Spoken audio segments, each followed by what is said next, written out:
Je m'appelle Denis Mukwege. Je viens d'un pays le plus riche de la planète. Pourtant, le peuple de mon pays est parmi les plus pauvres du monde.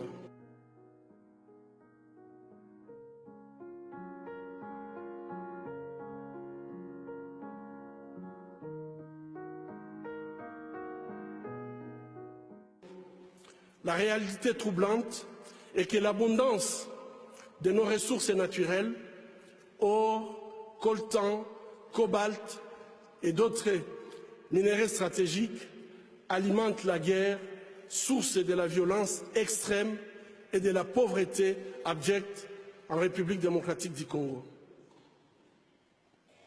Nous aimons tous les belles voitures, les bijoux, les gadgets. J'ai moi-même un smartphone. Ces objets contiennent des minéraux qu'on trouve chez nous, souvent extraits dans des conditions inhumaines par des enfants jeunes qui sont victimes d'intimidation et de violences sexuelles. En conduisant votre voiture électrique, en utilisant votre smartphone, en admirant vos bijoux, réfléchissez un instant au coût humain de la fabrication de ces objets.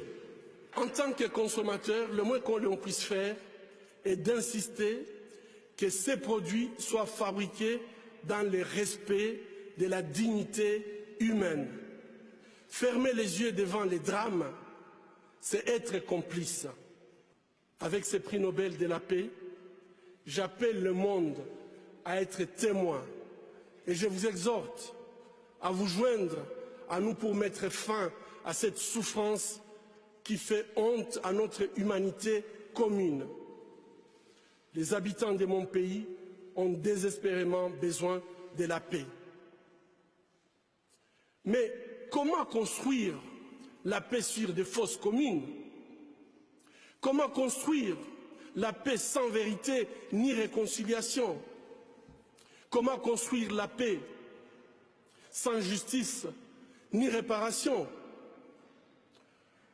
Au moment où je vous parle,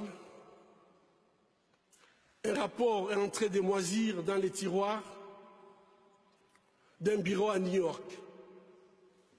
Il a été rédigé à l'issue d'une enquête professionnelle et rigoureuse sur les crimes de guerre et les violations des droits humains perpétrés au Congo. Cette enquête nomme explicitement des victimes, des lieux, des dates, mais élude les auteurs. Ces rapports du projet Mapping, établi par le Haut Commissariat des Nations Unies aux droits humains, décrit pas moins de 617 crimes de guerre et crimes contre l'humanité, et peut-être même des crimes de génocide. Qu'attend le monde pour qu'il soit pris en compte? Il n'y a pas de paix durable sans justice. Or, la justice ne se négocie pas. Ayons le courage de jeter un regard critique et impartial sur les événements qui sévissent depuis trop longtemps dans la région des Grands Lacs. Ayons le courage de révéler le nom des auteurs des crimes contre l'humanité pour tout simplement éviter qu'ils continuent d'endeuiller cette région martyre.